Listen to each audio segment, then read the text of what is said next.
Now, over at the inter-Korean border village of Panmunjom, officials from the two sides are holding their high-level talks, the first round since the April 27th summit between President Moon Jae-in and North Korean leader Kim Jong-un.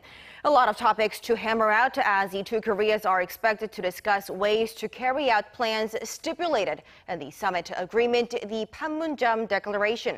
We have our Unification Ministry correspondent Oh Jung-hee, who's been following today's high-level talks for us this morning, and she joins us live at Seoul's office for the Inter-Korean Dialogue. Jung-hee. Good morning, Semin. We're expecting the inter-Korean high-level talks to have started just now. The talks were scheduled to begin at 10 a.m. Korea time at the Peace House on the South Korean side of the border village of Panmunjom. The South Korean delegation left the office for the inter-Korean dialogue early this morning. Take a listen to what they had to say. Through our third high-level talks today, we'll do our best to quickly carry out what was agreed between the two Koreas at the first and second summits, as well as create a favorable environment for the North Korea-US summit. Seoul has a 5-member delegation led by Unification Minister Jo Myung-kyun, and Pyongyang, too, has a 5-member delegation led by Lee Sun-kwon, the head of the North's Inter-Korean Affairs Committee. The vice ministers of Seoul and Pyongyang in charge of transport and railways, as well as those in charge of sports, are attending today's talks, which hints the two Koreas will discuss linking the existing railways and forming joint teams for the Asian Games to be held in Indonesia this August. And there's the possibility of forestation projects being brought up, as Seoul says the Vice Minister of its Forest Service may also be in the meeting.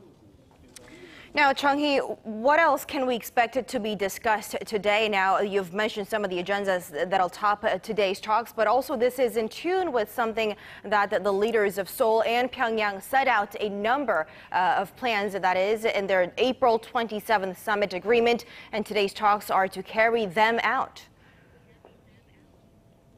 That's right. We're actually expecting a plethora of issues to come up today. There are just too many issues to be discussed between the two Koreas. Before leaving, Seoul's Unification Minister laid out some key talking points for the day. Take a look. I believe we'll put a lot of emphasis on the June 15th joint event, as we don't have much time left, as well as the issue of establishing a joint liaison office in Kaesong. We'll also try and set schedules for inter-Korean Red Cross talks, sports talks, and military talks. At their summit in April, the leaders of Seoul and Pyongyang agreed to hold military talks before the end of May to lower tensions in Red Cross talks as soon as possible to resume reunions for families separated by the Korean War. But the schedules of these talks have been delayed as the high-level talks set for 2 weeks ago were called off. So the family reunions especially are expected to top the agenda because the date of the event has already been fixed for August 15th, and it takes 2 or 3 months to identify and register the family members. Another urgent matter is the June 15th event. The leaders of South and North Korea agreed to hold joint events on major shared dates, the first date set being June 15th. But because of a flurry of unexpected happenings here on the Korean Peninsula, not much progress has been made regarding the event.